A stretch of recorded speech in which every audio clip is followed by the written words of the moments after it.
Shalom Bapak Ibu Saudara sekalian, puji Tuhan. Apa kabar saat ini? Saya percaya semua kita selalu dalam keadaan baik. Kenapa saya bisa begitu yakin bahwa kita selalu ada dalam keadaan baik? Karena kita punya Tuhan yang baik. Tuhan yang selalu menuntun kita di dalam jalannya. Tuhan yang selalu membimbing kita ke air yang tenang, padang rumput yang hijau. Kita punya gembala yang baik. Dan gembala yang baik itu selalu berkata kepada kita, mari ikutlah aku. Bapak Ibu Saudara, ketika kita mempunyai gembala yang baik, apalagi yang harus kita pilih dalam hidup ini selain kita memilih untuk mengikuti Dia? Sebab jalan-jalannya itu sempurna. Demikian sempurnanya jalan-jalannya dalam hidup kita, sampai-sampai seringkali pikiran kita tidak pernah mampu untuk menyelaminya. Bapak Ibu Saudara, Tuhan tidak menuntun kita untuk memahami segalanya. Yang Tuhan minta adalah kita taat, setia, dan percaya. That's it. Sebab ketika kita taat, setia, dan percaya kepada Tuhan, kita akan tidak pernah ragu untuk mengikut Dia kemanapun, dimanapun, dan sampai kapanpun. Itu sebabnya tema kali ini saya beri judul, Ikutlah Aku. Sebelum kita sama-sama masuk lebih jauh, mari kita berdoa bersama-sama terlebih dahulu. Kita mau memohon tuntunannya, Bapak Ibu Saudara. Bapa pembimbing, pemilik, penuntun hidup kami. Saat ini kami datang di hadapan-Mu karena kami adalah orang-orang yang membutuhkan Engkau, Tuhan. Kami tidak mampu berjalan sendiri. Sebab kami tahu manusia tidak berkuasa untuk menetapkan jalannya. Dan orang yang berjalan tidak berkuasa untuk menetapkan langkahnya. Itu sebabnya Bapa, hanya Engkaulah yang tahu setiap jalan-jalannya. Dan biarlah Engkau saja yang menuntun kami di jalan-Mu yang benar itu. Kami serahkan hidup kami sepenuhnya ke dalam tangan-Mu. Biarlah Engkau saja yang mengatur hidup kami sepenuhnya. Jauhkan kami dari segala yang tidak berkenan kepadamu, serta ampuni kami akan segala kesalahan kami. Terima kasih Bapa. Kami serahkan semuanya. Renungan singkat ini pun ke dalam tangan-Mu. Dalam nama Yesus, haleluya. Amin. Baik, Bapak Ibu Saudara, Yohanes 10. Kita buka Yohanes 10, Bapak Ibu Saudara. Ayat yang ke-22 sampai ke-38. Judul dari perikop ini, Yesus ditolak oleh orang Yahudi. Tidak lama kemudian tibalah hari raya pentahbisan Bait Allah di Yerusalem. Ketika itu musim dingin. Dan Yesus berjalan-jalan di Bait Allah, di Serambi Salomo. Maka orang-orang Yahudi mengelilingi Dia dan berkata kepadanya, berapa lama lagi engkau membiarkan kami hidup dalam kebimbangan? Jikalau engkau Mesias, katakanlah terus terang kepada kami. Yesus menjawab mereka, aku telah mengatakannya kepada kamu, tetapi kamu tidak percaya. Pekerjaan-pekerjaan yang kulakukan dalam nama Bapakku, itulah yang memberikan kesaksian tentang aku. Tetapi kamu tidak percaya, karena kamu tidak termasuk domba-dombaku. Domba-dombaku mendengarkan suaraku, dan aku mengenal mereka, dan mereka mengikuti aku. Dan aku memberikan hidup yang kekal kepada mereka, dan mereka pasti tidak akan binasa sampai selama-lamanya, dan seorang pun tidak akan merebut mereka dari tanganku. Bapakku yang memberikan mereka kepadaku lebih besar daripada siapapun, dan seorang pun tidak dapat merebut mereka dari tangan Bapa. Aku dan Bapa adalah satu. Sekali lagi orang-orang Yahudi mengambil batu untuk melempari Yesus. Kata Yesus kepada mereka, banyak pekerjaan baik yang berasal dari Bapakku yang kuperlihatkan kepadamu. Pekerjaan manakah di antaranya yang menyebabkan kamu mau melempari aku? Jawab orang Yahudi itu, bukan karena suatu pekerjaan baik, maka kami mau melempari engkau, melainkan karena engkau menghujat Allah dan karena engkau sekalipun hanya seorang manusia saja menyamakan dirimu dengan Allah. Kata Yesus kepada mereka, tidakkah ada tertulis dalam kitab Taurat kamu, aku telah berfirman kamu adalah Allah. Jikalau mereka kepada siapa firman itu disampaikan disebut Allah, sedangkan kitab suci tidak dapat dibatalkan, masihkah kamu berkata kepada Dia yang dikuduskan oleh Bapa dan yang diutusnya ke dalam dunia, engkau menghujat Allah, karena aku telah berkata, aku anak Allah. Jikalau aku tidak melakukan pekerjaan-pekerjaan Bapakku, janganlah percaya kepadaku. Tetapi jikalau aku melakukannya dan kamu tidak mau percaya kepadaku, percayalah akan pekerjaan-pekerjaan itu, supaya kamu boleh mengetahui dan mengerti bahwa Bapa di dalam aku dan aku di dalam Bapa. Ayat yang ke-27 tadi Bapak Ibu Saudara katakan, domba-dombaku mendengarkan suaraku dan aku mengenal mereka dan mereka mengikuti aku. Seorang pilot veteran Perang Dunia yang kedua mengisahkan kejadian unik yang pernah dialaminya, Bapak Ibu Saudara. Saat itu beberapa pesawat pembom menempuh penerbangan jarak jauh dari daratan Amerika menuju sebuah pulau di lautan Pasifik.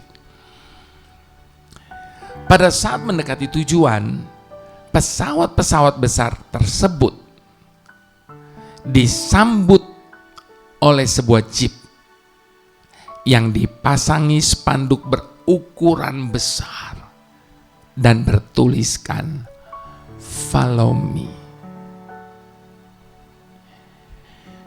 Kemudian jeep-jeep itu memimpin pesawat-pesawat itu menuju lokasi pendaratan. Saat mengingat peristiwa itu, sang pilot berkata, jeep kecil dengan spanduk besar itu mengingatkan saya kepada Yesus. Mengapa begitu? Sebab bukankah Yesus juga terlahir sebagai orang kecil? Seorang yang biasa dari kota kecil. Tetapi tanpa pimpinannya, orang-orang besar dari segala zaman akan tersesat. Follow me. Itulah ajakan Yesus yang ditujukan kepada umat Israel. Lalu yang menjadi pertanyaannya adalah, mengapa tidak semua orang merespon ajakannya itu? Bahkan sebagian besar malah menentangnya, melemparnya dengan batu, bahkan ingin membunuhnya. Jawabannya adalah karena ajakan Yesus itu bukan sebuah ajakan yang biasa, bukan sebuah ajakan yang mungkin menyenangkan daging mereka, karena ajakan Yesus itu adalah ajakan yang bersyarat. Apa syaratnya? Yesus berkata, setiap orang yang mau mengikut aku, ia harus menyangkal dirinya, memikul salibnya, dan mengikut aku. Kita bisa baca itu di Matius 16 ayat yang ke-24. Itu sebabnya Bapak Ibu Saudara yang saya kasihi, memang kasih Yesus tidak bersyarat. Namun untuk menjadi pengikutnya, maka kita harus bersedia untuk membayar harga, yaitu bersedia menyangkali diri dan memikul salib. Apakah syarat ini menjadi begitu berat? Of course, tentu Bapak Ibu Saudara, it's not that easy untuk menyangkali diri dan memikul salib. Bukan sesuatu yang mudah.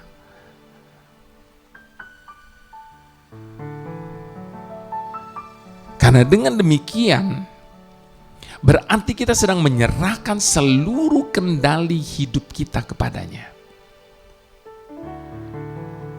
Namun sayangnya, ada begitu banyak orang Kristen hanya suka kepada kasih Kristus yang tidak bersyarat. Namun mereka tidak suka dengan syarat yang diajukan untuk mengikutinya. Itu sebabnya, meskipun sudah mendapatkan jaminan keselamatan kekal, banyak orang Kristen kemudian urung mengikutinya.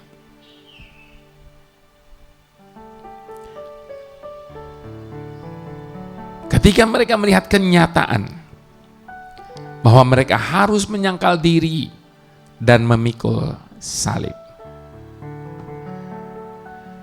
Itulah yang menjadi salah satu alasan mengapa firman Tuhan berkata, banyak yang dipanggil, namun sedikit yang dipilih.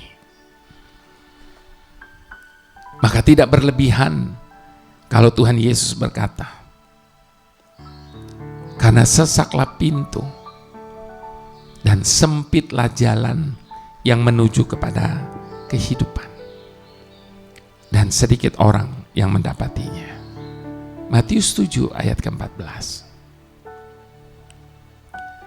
Keselamatan bukanlah usaha manusia, karena keselamatan adalah anugerah Tuhan semata. Itu sebabnya Tuhan Yesus mengatakan, sukar sekali orang yang memiliki hati pada materi untuk masuk ke surga.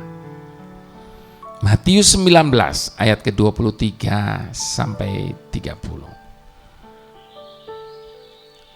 Masuk surga adalah urusan pribadi dan kedaulatan Tuhan dalam menerima kita. Oleh karena itu hendaknya kita tidak terikat oleh siapapun dan oleh apapun. Lepas bebas, merdeka, tanpa ada halangan dan rintangan untuk mengikut Yesus secara total. Amanat Tuhan dalam firman-Nya saat ini mengajak semua kita untuk meninggalkan semua hal yang mengikat dalam diri kita dan mengikutinya secara total. Namun di dalam pengiringan kita kepadanya, jangan pernah bertanya, mana upahku jika aku bersedia mengikuti Yesus? Sebab upah dari Tuhan akan dengan sendirinya diberikan bagi orang yang sungguh bersedia meninggalkan segalanya demi Tuhan. Bagian kita adalah belajar untuk setia pada panggilan dan tidak melekat pada harta benda manusia duniawi. Sebab pertanyaan ini pernah diajukan oleh salah seorang muridnya. Lalu Petrus menjawab dan berkata kepada Yesus, kami ini telah meninggalkan segala sesuatu dan mengikuti Engkau. Jadi apakah yang akan kami peroleh? Petrus menanyakan upah loh Bapak Ibu Saudara. Lalu apa kata Yesus kepada mereka? Aku berkata kepadamu, Sesungguhnya pada waktu penciptaan kembali, apabila anak manusia bersemayam di tahta kemuliaannya, kamu yang telah mengikut aku akan duduk juga di atas 12 takhta untuk menghakimi kedua belas suku Israel. Dan setiap orang yang karena namaku meninggalkan rumahnya, saudaranya laki-laki atau saudaranya perempuan, bapak atau ibunya, anak-anak atau ladangnya, akan menerima kembali 100 kali lipat dan akan memperoleh hidup yang kekal. Matius 19 ayat ke-27 sampai ke-29. Itu sebabnya Bapak Ibu Saudara sekali lagi, biarkan gembala berjalan di depan kita dan kita mengikutinya. Bila tanpamu ku tak mau melangkah, Kau Tuhan yang membuat jalanku rata. Hanya denganmu ku berani bertindak, Kaulah yang meruntuhkan tembok penghalang. Kau Tuhan yang menyertai ku melangkah pasti menuju berkat yang telah Kau janjikan. Bersamamu ku alami kebajikan, kemurahan selalu mengikutiku di setiap jalan. Kau Tuhan yang menyertai ku melangkah pasti menuju berkat yang telah Kau janjikan. Bersamamu ku alami kebajikan, kemurahan selalu mengikutiku di setiap jalan. Biarlah ini menjadi komitmen kita juga di hadapan Tuhan, bahwa bila tanpa Tuhan kita tidak akan pernah mau melangkah. Sebab hanya Tuhan yang membuat jalan kita rata. Hanya Tuhan yang tahu setiap jalan-jalannya. Dan hanya bersama dengannya kita berani untuk bertindak. Sebab tidak ada satupun yang dapat menghalangi kita ketika kita berjalan mengikuti Dia. Itu sebabnya bersama dengan Dia, ketika kita mengikutinya, maka kita dapat melangkah dengan pasti untuk menuju berkat yang Tuhan sudah janjikan bagi setiap kita. Seperti firman-Nya tadi. Itu sebabnya sekali lagi, mari sama-sama kita mau katakan, bila tanpamu ku tak mau melangkah, Kau Tuhan yang membuat jalanku rata. Hanya denganmu ku berani bertindak, Kaulah yang meruntuhkan tembok penghalang.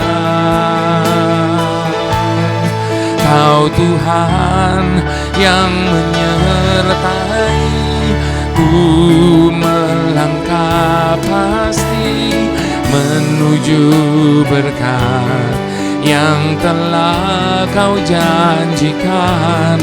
Bersamamu ku alami kebajikan, kemurahan selalu mengikutiku di setiap jalan. Kau Tuhan yang menyertai-Ku melangkah pasti menuju berkat yang telah Kau janjikan. Bersamamu ku alami kebajikan, kemurahan selalu mengikutiku di setiap jalan,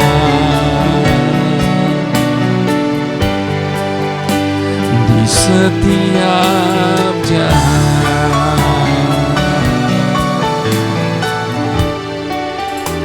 di setiap jalan.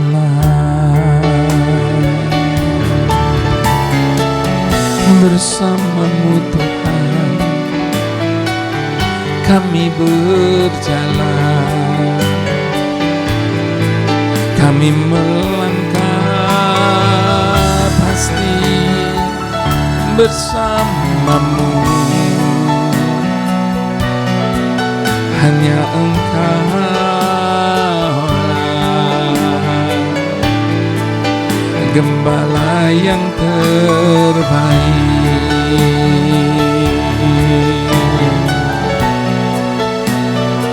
Kemanapun Dia menuntun kita, sekalipun harus melewati lembah yang terjal, jalan-jalan yang berbatu-batu, berkerikil tajam, tetap jalan bersama dengan-Nya. Sebab akan ada saatnya kita melihat bagaimana berkat yang Dia sudah sediakan di ujung jalan sana. Itu sebabnya ikuti Tuhan, hanya mengikut saja. Kita akan melihat kemuliaan demi kemuliaan. Percaya pada tuntunan-Nya, berserah kepada kehendak-Nya, maka kita akan menerima segala yang terbaik dalam hidup setiap kita. Haleluya. Tuhan sumber segala hikmat. Di setiap saat dalam hidup kami selalu diperhadapkan dengan banyak pilihan. Biarlah dengan hikmat yang daripada-Mu, kami mampu untuk memilih bagian yang terbaik bagi kami. Sehingga pilihan kami saat ini akan menentukan langkah kami selanjutnya. Pilihan kami saat ini akan menggenapi segala rencana-Mu atas hidup kami. Terima kasih Bapa. Bantu kami untuk selalu memilih taat dan setia kepada-Mu. Karena kami tahu, di saat kami taat dan setia, sebagaimana Maria berkata, kami ini hamba-Mu, jadilah menurut perkataan-Mu. Dan apapun yang Engkau katakan semua baik bagi kami. Terima kasih Bapa. Mari semua kita yang setuju sama-sama katakan amin.